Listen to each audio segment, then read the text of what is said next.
Hello मेरे प्यारे बच्चों, आशा करता हूँ आप लोग सब बढ़िया होंगे। तो आज आपका फिजिक्स का पेपर था, पेपर मेरे पास है और बहुत ही मिक्स्ड रिएक्शन है। बहुत सारे बच्चे हैं ऐसा बोल रहे हैं कि सर पेपर बहुत ट्रिकी था, कुछ बच्चे बोल रहे हैं कि पेपर टफ था और कुछ बच्चे ये भी बोल रहे हैं कि सर पेपर इजी था, लेकिन उनकी मात्रा बहुत कम है। तो जाहिर बात है, मैं ये तो अज्यूम कर रहा हूँ कि इस बार 100 लाने वाले बच्चे थोड़ा कम होंगे। पेपर की बात करूँ तो ये क्लियर इंडिकेशन है फ्रॉम आईसीएसई कि पेपर अब कॉन्सेप्चुअल होगा। ये लोग मूव कर रहे हैं रोट लर्निंग से कॉन्सेप्चुअल। अब रोट लर्निंग नहीं चलेगा, बिकॉज आप अगर पेपर देखो ध्यान से, एक भी डेफिनेशन या एक भी डिराइवेशन नहीं था। जो रोट लर्निंग था वो अब खत्म कर रहा है। ठीक है, purely conceptual application based question यहाँ पे बहुत सारे थे, बहुत अच्छे अच्छे थे। तो जो बच्चे पूरा साल भर पढ़े हैं, जिनका कॉन्सेप्ट क्लियर है, उनका तो अच्छा गया ही गया है। बात करूं पेपर की, तो अगर आपने देखा हो न्यूमेरिकल्स, तो न्यूमेरिकल्स पेपर में बड़े ही इजी थे। बहुत ही बेसिक लेवल के न्यूमेरिकल्स दिए थे। जितने भी न्यूमेरिकल्स थे लगभग 15-20 नंबर का न्यूमेरिकल्स था और सारे के सारे इजी थे। बात करूं अगर एमसीक्यू की, तो मिक्स था। मतलब आई थिंक एमसीक्यू में 10-12 एमसीक्यू तो बड़े इजी थे, 2-3 थोड़े ट्रिकी थे। ऐसा होगा ही होगा, ऐसा नहीं होगा कि आपको 15 के 15 एमसीक्यू थोड़े इजी दे देंगे। कुछ तो वो लोग टफ, कुछ तो वो लोग ट्रिकी रखेंगे, कुछ तो आपका कॉन्सेप्चुअल बेस रखेंगे, जहाँ पे लोग डिफ्रेंशिएट कर पाए कि कौन बच्चा हमारा साल भर पढ़ा है और कौन बच्चा लास्ट के 1 महीना या 10 दिन पढ़ के नंबर उठा रहा है। देखिए, अब आपको पढ़ना पड़ेगा अगर नंबर लाना है फिजिक्स में। फिजिक्स जैसे सब्जेक्ट में मैं तो देख रहा हूँ कि मैथ्स और फिजिक्स को अगर कंपेयर करूँ मैं, तो फिजिक्स का पेपर मुझे ज़्यादा अच्छा लगा। मैथ्स का पेपर भी अच्छा था, no doubt in that, okay. But physics का पेपर इसलिए अच्छा लगा मुझे, मेरा पर्सनल थिंकिंग है, क्योंकि यहाँ पे कॉन्सेप्चुअल बेस्ड क्वेश्चन बहुत था। वो लास्ट मिनट प्रिपरेशन से नहीं होगा। क्लास 9 के बच्चे अगर देख रहे हैं तो ये समझ लो कि पूरा साल भर आपको पढ़ना पड़ेगा प्रॉपरली, क्लास में ध्यान देना पड़ेगा, कॉन्सेप्ट समझना पड़ेगा, तभी हो पाएगा। ठीक है, फिर इन द ब्लैंक्स मैंने देखा बड़ा ही ईजी था। फिर से मैं जैसे बोल रहा हूँ कि एप्लीकेशन बेस्ड क्वेश्चन, वो लोग रोट लर्निंग से एप्लीकेशन बेस में जा रहे हैं। सेट ए में कुछ क्वेश्चंस थे जो कि बड़े ही अच्छे थे, वहाँ पे सोच समझ के करना था। You need to think. देखिए, क्वेश्चन को पढ़ना पड़ेगा और समझना पड़ेगा, थोड़ा टाइम देना पड़ेगा आपको। अब बोलेगा सर 2 घंटा तो टाइम ही रहता है, बट आंसर उतने बड़े होते नहीं। Once you understand the question ना, it's hardly 2-3 lines you write and you get the marks. ठीक है, सेक्शन ए में कुछ क्वेश्चंस बड़े ही अच्छे थे, मैंने देखा। स्पेशली पीरियोडिक रेडियो एक्टिविटी से तो बहुत ही नॉर्मल सा क्वेश्चन दिया था 3 मार्क्स का। मशीन चैप्टर से मैंने देखा बड़ा ही इजी सा क्वेश्चन दिया था। ठीक है, हाँ, वो टोटल इंटरनल रिफ्लेक्शन वाला जो क्वेश्चन था, बड़ा ही प्यारा सा सवाल था सेक्शन ए में।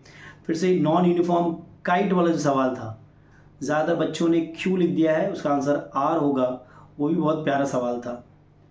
एमसीक्यू में वो रिंग वाला सवाल बहुत अच्छा था, कॉपर रिंग वाला। तो सवाल वहाँ पे कुछ सवाल फिर से ये इलेक्ट्रोमैग्नेटिज्म से जो सवाल दिया था वो तो इजी था, वो तो रेगुलेशन क्वेश्चन है, ऐसा देता ही है। कॉपर वायर्स वुंड अराउंड अ स्टील बाय एफटी। ठीक है, तो ऐसे सवाल आते रहते हैं। सेक्शन बी की अगर बात करूँ, सेक्शन बी मैंने देखा गया हर एक 10 मार्क्स के क्वेश्चन से एक ना एक सवाल बहुत अच्छा था, लेकिन 4 क्वेश्चन वहाँ बहुत इजी थे जो मैंने देखा, जो मेरे हिसाब से क्वेश्चन 6, 7, 8, 9। 6 में अगर देखा जाए तो पहला 2 क्वेश्चन, 6 में तीनों ही क्वेश्चन अच्छे थे। जो ऋचा वाला क्वेश्चन था उसका पार्ट सी थोड़ा अच्छा सवाल था। बाकी अगर देखा जाए तो वो 10 में से 10 बच्चा उठा सकता है। क्वेश्चन 7 की अगर बात करें तो पहला 2 क्वेश्चन 6 मार्क्स का बड़ा इजी था। ब्लॉक एंड टैकल का वेलोसिटी रेशियो इक्वल टू 3 बनाना था, और सबमरीन वाला वो बड़ा इजी था। हाँ, पार्ट 4 रेजोनेंस से था, वो थोड़ा सा अच्छा सवाल था। ठीक है, क्वेश्चन नंबर 8 भी अगर देखा जाए तो क्वेश्चन 8 पार्ट 1 थोड़ा अच्छा सवाल था, बाकी 8 पार्ट 2 एंड 3 7 नंबर का बड़ा ही इजी सवाल दिया था। क्वेश्चन 9 की अगर बात किया जाए तो क्वेश्चन 1 एंड 2 अगेन 6 मार्क्स का इजी था, और ये 4 नंबर का थोड़ा सोचने वाला था। मतलब 6 या 7 नंबर का इजी क्वेश्चन दिया है, 3 या 4 नंबर का एक सोचने वाला सम दिया है, क्वेश्चन दिया है आपको। वैसे ही क्वेश्चन आएगा अब से। तो सबसे पहली बात, बच्चों लोगों को निराश होने की बात नहीं है, अच्छा बुरा होता रहता है। कितने बच्चे ने मुझे मैसेज किया कि सर बहुत ख़राब किया, लीनियंट चेकिंग होगा क्या? देखिए, मैं आपको पहले बता दूँ, लीनियंट चेकिंग नहीं होता है या टफ़ चेकिंग नहीं होता है। आप अगर मार्क्स डिज़र्व कर रहे हो तो मार्क्स आपको मिलता है, ठीक है। सबसे अच्छी बात है कि आपका प्रोजेक्ट है यहाँ पे, तो प्रोजेक्ट में आपको मोस्ट ऑफ द टीचर्स आपको 20 में 20 या 19, मिनिमम 18 तो मिल ही जाता है आपको। तो वो मार्क्स अगर मिल गया है, इसमें अगर थोड़ा सा भी, देखो फेल नहीं होने वाला कोई, मैं यही बोलना चाहता हूँ। थोड़ा सा भी अगर आपने करेक्ट किया होगा तो मतलब मिनिमम मैं ले रहा हूँ यार 20-25 तो मिलना ही चाहिए, तब भी आप आराम से पास हो गए। कोई बच्चा अगर सिर्फ न्यूमेरिकल से कर देता है तो 15 से 20 नंबर को तो न्यूमेरिकल से मिल जाता है। मैं एक सिनारियो ले रहा हूँ, ठीक है। एक बच्चा पूछा था सर कि मैं फेल हो जाऊंगा, फेल नहीं होने वाले हो। फेल वही होगा भैया जो पूरा पूरा पूरा पेपर वो ब्लैंक छोड़ के आएगा, वही फेल होने वाला। अगर थोड़ा सा भी आपने लिखा है, देखिए we are here to give numbers provided you write something which makes sense related to the question. अगर थोड़ा सा भी लगता है कि बच्चा सही दिशा में है तो मार्क्स देने की कोशिश किया जाता है, कोई भी टीचर्स हो, ठीक है। लीनियंट मैं अभी नहीं बोल सकता हूँ, ठीक है। टफ टेकिंग तो होता ही नहीं है, ओके। और फेल नहीं होगे, थोड़ा सा भी आपने किया है तो पास हो जाओगे, ठीक है। हाँ, हो सकता है इस बार 100 की मात्रा थोड़ा कम हो, जो बच्चे 100 एक्सपेक्ट कर रहे थे, हाँ वो हो सकता है 95 96 में अटक जाए। हाँ, कुछ बच्चे हैं जो अभी भी बोले सर हम 100 में 100 मिलेगा, दैट्स वेरी गुड। ऐसे कुछ बच्चे हैं और उनसे हमें सीखना है भाई कि जो पढ़ाई करना है वो सीरियसली करना है, पूरा साल भर करना है, ठीक है। अभी ये 1 महीना 2 महीना 3 महीना पढ़ के आप फिजिक्स जैसा पेपर तो नहीं दे सकते हो। You need to study properly and throughout the year. So class 9 के बच्चों के लिए एक मैसेज है, अगर ये वीडियो देख रहे हैं, हालांकि 10 के बच्चे ये वीडियो देखते हैं, अगर अपने जूनियर्स को बोलना कि साल भर पढ़ाई करे, ठीक है। और लास्ट 2-3 महीना नहीं समझे कि वो 2-3 महीना पढ़ के हम अच्छे से पास हो जाएंगे। पहले ऐसा हो सकता था, पहले डेफिनेशंस डेरिवेशन मैंने देखे हैं, बट इस बार मैंने देखा एक भी डेफिनेशन एक भी डेरिवेशन नहीं था। मतलब रोट लर्निंग तो ख़त्म होने वाला है। We are moving towards conceptual questions, concept clear होना चाहिए, तभी तो डिफरेंशिएट कर पाएंगे भाई कि कौन बच्चा पढ़ रहा है, कौन बच्चा रूट लर्निंग कर रहा है, कौन बच्चा आखिरी में पढ़ रहा है। साल भर पढ़ोगे तो कॉन्सेप्ट ऐसे भी क्लियर हो जाएगा। और पेरेंट्स से गुजारिश है कि देखो यार, अगर 1-2 नंबर, कुछ 1-2 क्या, कुछ ऊपर नीचे भी हो जाता है तो that doesn't means this is the end. अभी इन्हें बहुत एग्ज़ाम देना है and there will be ample number of chances, बहुत सारे चांस मिलेंगे लाइफ में जो आपको आप प्रूव कर पाओगे कि आपका वर्थ क्या है और आपने सच्चे दिल से मेहनत किया है। देखिए, अगर आपने मेहनत नहीं किया है और आपका पेपर खराब गया है तब तो सही है भाई, you deserve it. I may be rude but you deserve it.